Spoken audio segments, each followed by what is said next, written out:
Bonsoir, bienvenue dans le journal de TNTV. Nos excuses pour ce léger retard à la une de l'actualité. Près d'un adulte sur deux est en situation d'obésité au Fénois. Pour lutter contre cette maladie, la sensibilisation passe aussi par des défis individuels et collectifs. À Rayatea, le challenge Tinomet A été lancé ce matin avec pour objectif l'adoption d'un mode de vie plus sain. Un défi que Veiria Charles a su relever avec succès. Elle nous partage son témoignage ce soir en plateau. Le mode de scrutin polynésien est-il adapté et suffisamment représentatif? C'est la question au cœur d'une mission flash menée par la délégation des Outre-mer de l'Assemblée nationale. Les auditions ont commencé hier.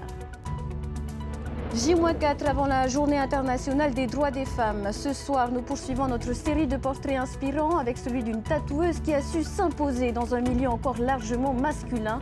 Un parcours marqué par la passion, la détermination et le talent.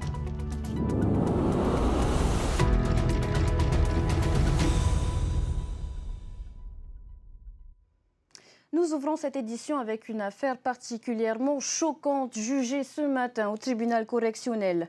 À Fa'a, une personne en situation de handicap a été victime de violences récurrentes dans son quartier. En mars 2018, ces agressions ont pris une tournure encore plus grave avec des faits d'agression sexuelle impliquant l'usage d'un objet.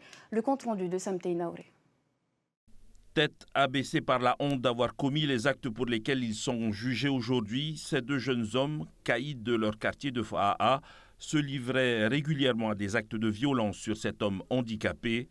Les faits remontent à 2018, mais la victime n'a jamais déposé plainte par peur de représailles. Lorsque l'un des deux prévenus est arrêté pour trafic d'ice, les gendarmes découvrent sur son téléphone portable une vidéo montrant le viol d'une personne handicapée avec le manche d'une pelle. Une autre vidéo montre le second prévenu en train de tirer avec une carabine à plomb sur la jambe de la personne handicapée. Pour ces faits, ils ont été condamnés à 3 et 5 ans de prison. On ne peut en tout cas que se réjouir, et puis c'est un message aussi qui est donné par la justice à ce quartier où ils vivent, pour leur dire il y a une justice qui existe ici. Vous pensez peut-être que vous êtes au-dessus des lois, mais il y a une justice qui est là. Et cette famille est aujourd'hui sous les projecteurs de la justice, ou en tout cas sous la protection de la justice. Et j'ose espérer qu'à la suite de cette décision qui a été rendue, cette famille que je défends, cette victime que je défends, ne fasse pas l'objet de représailles. Voilà. Qu'on comprenne que ce qui s'est passé, c'est absolument inadmissible et indigne de Maori comme nous.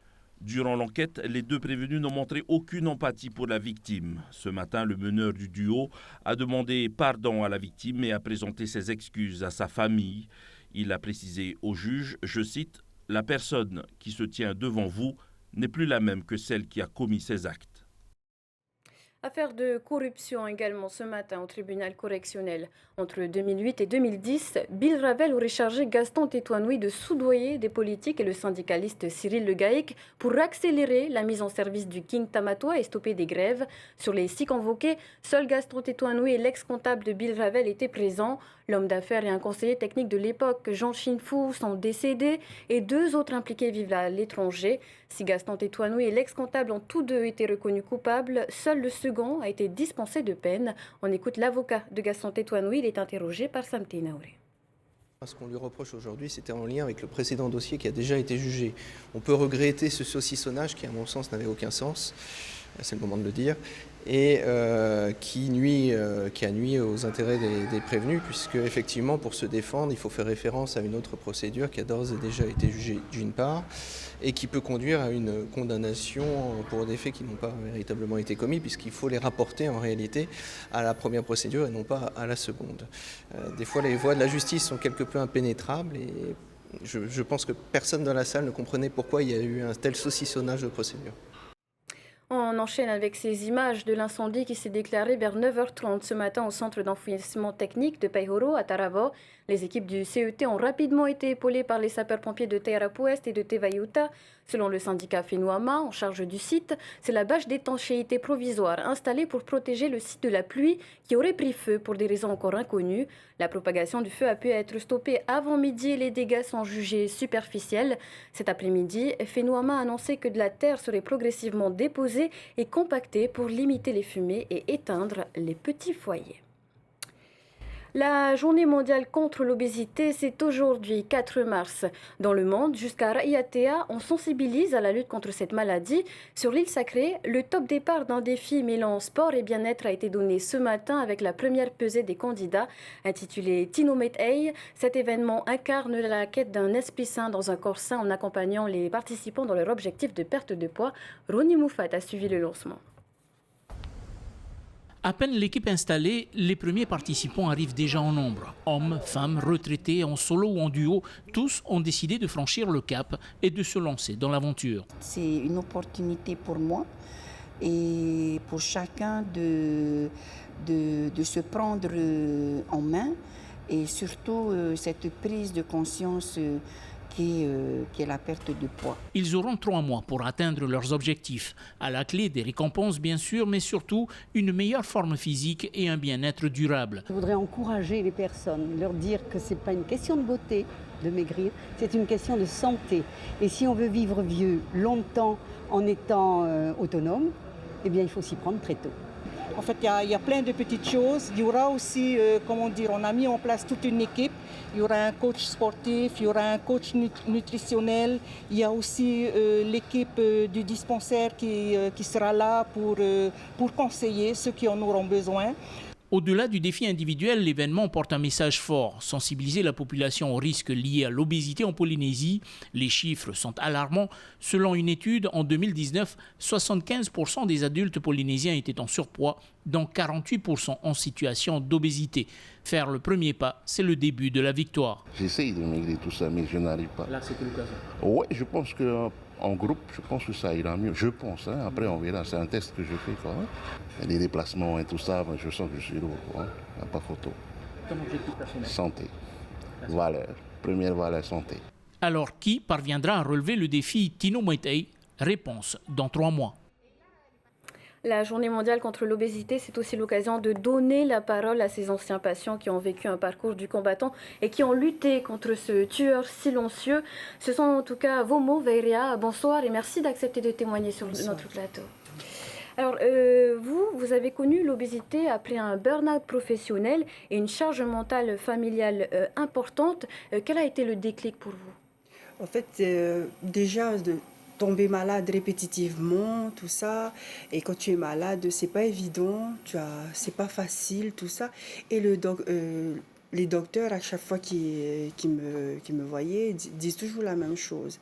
Il faut faire quelque chose. Tu es malade, il n'y a rien qui va. Tu vois pas qu'il y a quelque chose qui va pas. Et à chaque fois, c'est un tout. Hein. Et un jour, arrivé devant le miroir, tu te dis que non, ça suffit. Il faut faire quelque chose. Et voilà, c'était d'accepter que tu as un problème. C'est déjà le premier pas. Une fois que tu acceptes que tu as ce véritable problème, et voilà, c'est un premier pas pour pouvoir t'en sortir. Voilà. Et avant d'entamer cette démarche, pourquoi se tourne-t-on vers la nourriture? Parce que la nourriture, c'est le refuge le plus doux, on va dire, le plus accessible, on va dire aussi ça. Et tu te rends pas compte que c'est une drogue, hein, comme tous les autres. Ça dépend des personnes, hein. Mais la nourriture, c'est un refuge aussi et ça te tue, hein, ça te tue. Si tu ne mets pas de limite, tout ça, des règles à ton alimentation, je suis la preuve vivante qui dit que ça a failli me tuer, on va dire ça. Ça a failli me tuer parce que l'obésité, j'étais en obésité morbide. Et l'obésité morbide, c'est pas bien. Pour le quotidien, c'est pas bien pour la vie. Tu vois que c'est pas bien. C'est pas beau quand tu te vois dans un miroir. Après, tu te mets des barrières. Justement, vous parlez du reflet dans le miroir. Mais quel regard porte-t-on sur soi quand on pèse plus de 100 kilos? On se trouve laide. Qui dit que tu te trouves laide, c'est une hantise. C'est une hantise, tu ne veux pas sortir, tu ne veux pas que les gens te voient en public parce que tu te trouves laide. Donc, Et les autres, vous avez été victime de discrimination? C'est des moqueries, on va dire ça. C'est des moqueries, mais rien de méchant. Mais pour eux, c'est rien de méchant. Pour eux, c'est banal, mais ça ne l'est pas pour vous. Exactement. Pour eux, c'est quelque chose de banal, mais pour moi, ça me blessait. Mais je ne le montrais pas. Ça, c'est déjà dur. Hein, voilà. C'est un stigmate que tu trouves, malgré que tu sors de ça, de ce milieu, c'est un stigmate que tu portes toujours. Comme moi, par exemple, malgré que j'ai perdu du poids, j'ai peur. La balance, c'est ma hantise. J'ai peur de m'asseoir n'importe où parce que j'ai peur de casser les meubles, on va dire ça. Oui, et vous nous parliez un peu plus tôt d'ailleurs d'autres réflexes liés à ce traumatisme, hein, comme par exemple doubler les chaises par peur de les casser, c'est toujours quelque chose que vous avez en tête? Toujours, toujours. Et vous dites aussi que la démarche de reconstruction, j'ai envie de dire, c'est aussi lié à l'éducation. Pourquoi? Oui, l'éducation, pourquoi? Si moi, par exemple, j'ai une petite fille, je ne veux pas qu'elle suive ça, je ne veux pas qu'elle connaisse ça. Donc, c'est à moi, parents, de montrer le chemin à prendre, d'établir des règles. C'est vrai que j'ai été gâtée par mon père, par ma famille, j'ai été gâtée. Mais voilà, moi, mon enfant, je ne veux pas qu'elle subisse, qu'elle suive ce que j'ai vécu, parce que c'est quelque chose c'est pas évident. C'est aussi le rôle des parents de sensibiliser. Voilà. Et vous en parlez un peu plus tôt, la question de l'accès aux soins, du suivi médical, c'est nécessaire de se faire accompagner. Il ne faut pas hésiter à se faire accompagner. Exactement. Il ne faut pas hésiter parce que tout seul, on n'arrive pas. C'est impossible d'arriver tout seul. Parce qu'en plus, il y a des associations, tout ça, mais des fois, il y a l'accessibilité aussi aux soins, c'est cher. Donc, on ne veut pas... Est-ce que c'est remboursé, Oui, c'est remboursé. Je ne sais plus à hauteur de combien, mais c'est remboursé. Hein. Mais il faut se faire accompagner, c'est important. Tu ne peux pas arriver tout seul. Maëria, une dernière question. Aujourd'hui, comment vous sentez-vous? J'ai plus d'assurance qu'auparavant. J'arrive à sortir et voilà. Je me sens plus sûre, plus rassurée que... Voilà, j'ai plus d'assurance qu'auparavant, on va dire ça. Un beau message d'espoir qui, j'espère, sera entendu ce soir. Merci, Maëria, d'avoir accepté de partager votre expérience avec nous. Merci. Le pays va consacrer chaque année 250 millions de francs à un plan contre l'ICE. C'est l'annonce récente du président Broderson. Ils ont demandé autant à l'État et réclamé l'augmentation des peines encourues. Le comité de prévention de la délinquance les a réunis cet après-midi à la présidence. Eric Spitz a annoncé que si le pays fondait des centres contre les addictions, l'État pourrait y participer. Quant aux peines des trafiquants, il les estime suffisantes. Écoutez le haut-commissaire, puis le président du pays répond à Mike Liral. Le quantum des peines est déjà 2 fois supérieur, donc la justice est très sévère en Polynésie par rapport aux gens qui font du trafic d'ice. Encore hier, pour quelques grammes d'ice, il y a 2 personnes qui ont été condamnées à 5 ans de prison. On est tombé d'accord sur le fait de se mobiliser pour lutter contre l'ice, qui est le premier fléau. Le deuxième, un peu plus grand, c'est le trafic de cannabis et de paca.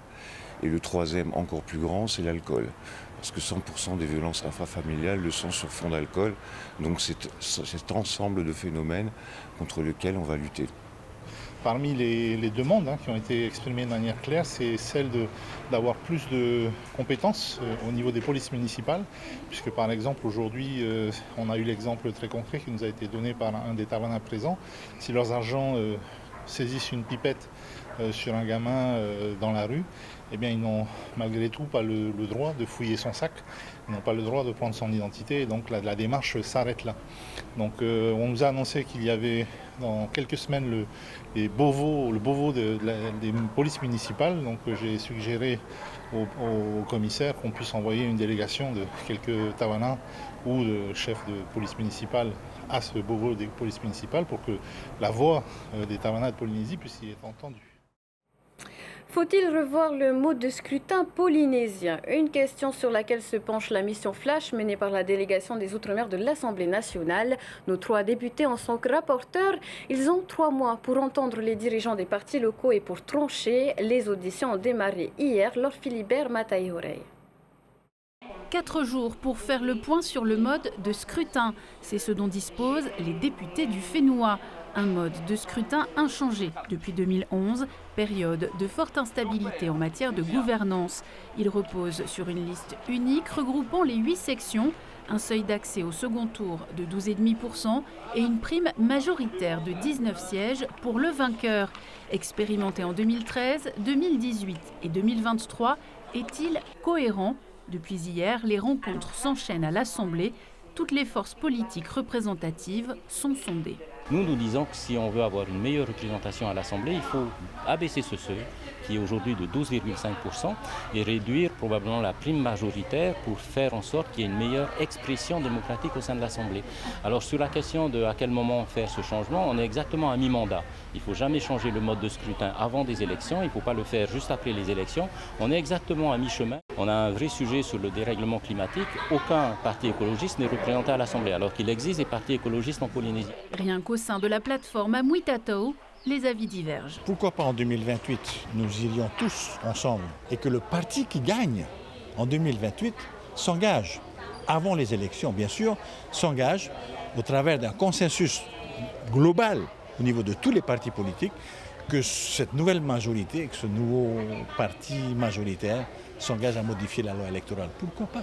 Cette mission est la première à réunir les 3 députés autour d'un même dossier. On est toujours partagé entre stabilité, représentativité, moi je rajouterais territorialité, gouvernabilité. Donc bon, la stabilité entraîne une gouvernance confortable, mais est-ce qu'on ne peut pas revoir des curseurs pour la représentativité? Tout ça c'est un savant équilibre avec des implications aussi, il ne faut pas faire n'importe quoi. Le président du pays s'est exprimé hier et celui de l'Assemblée sera reçu jeudi, mais le leader du Tavinyi Wiratira a décliné l'invitation, tout comme le président de la communauté de communes de Teheriamanu, Tehari Alpha. Il est facile d'écrire dans les programmes politiques, que ce soit du côté Tavinyi ou du côté des autonomistes, une possible révision du mode de scrutin, finalement, quand on passe aux auditions ou bien quand on lance le débat, on voit que beaucoup font marche arrière finalement. La mission rendra ensuite un rapport d'ici la fin avril. Depuis hier, nous mettons en lumière les parcours de vie de femmes inspirantes, des femmes dont les droits sont rappelés chaque année le 8 mars. Ce soir, nous vous proposons une rencontre avec Heipuanui de Noël, tatoueuse professionnelle. Elle manifeste sa créativité à travers une aiguille et des moments d'intimité et de partage indélébiles. Un reportage signé Naya Bennett et Liora Bonic. Pratiquement une normalité en Polynésie, rares sont les hommes ou femmes qui n'ont pas de tatouage dessiné sur la peau. Mais une femme qui tatoue, ce n'est pas si fréquent par ici. Heipuanui fait partie des rares à s'approprier un espace encore trop dominé par les hommes, bien qu'il y ait une réelle demande. Tous mes tatouages ont été faits par une femme et oui, c'est très important pour moi que ça soit fait avec une femme. Moi, je me sens plus à l'aise avec elle, je me sens ouverte, donc je préfère le faire avec une femme. Alors là, tu as la protection et la spirale. Là, c'est le même que là. Après avoir étudié au Centre des métiers d'art pour se perfectionner, Heipuanui s'est tout de suite essayée au tatouage. C'est le manque de femmes dans ce milieu qui l'a poussée à sauter le pas, convaincue qu'une clientèle féminine l'attendrait. Je dirais, moi, pour ma part, 90% peut-être c'est que des femmes. J'ai une clientèle principalement féminine. Moi-même, en tant que femme, je me sens plus à l'aise d'aller avec une femme. Toujours réalisés avec finesse, ces dessins sont souvent perçus comme plus délicats que les grandes pièces traditionnelles. Plus qu'un simple tatouage, c'est avant tout un moment d'intimité partagé entre la tatoueuse et ses clientes. Après, il y a cette approche aussi du corps qui est plus à l'aise quand même quand on te touche, parce que souvent c'est sur des zones assez intimes, tu es quand même plus à l'aise. Encore trop peu présente dans ce domaine, Heipuanui l'explique par un choix de vie axé sur la famille. Si à l'heure actuelle, ce sont principalement des hommes qui tatouent sur le fénois, à l'international, les femmes sont déjà bien établies. Voilà, et découvrez d'autres portraits inspirants tout au long de la semaine. Ce soir, sur TNTV, retrouvez Ramzi Malouki dans un nouveau numéro de Sininouï. Plus tard, de l'aventure avec l'émission Koh Lanta. Et enfin, 2 nouveaux épisodes des Chemins de l'étrange. Agréable soirée à tous. À demain. Retrouvez ce journal en replay sur notre site internet et notre application mobile TNTV.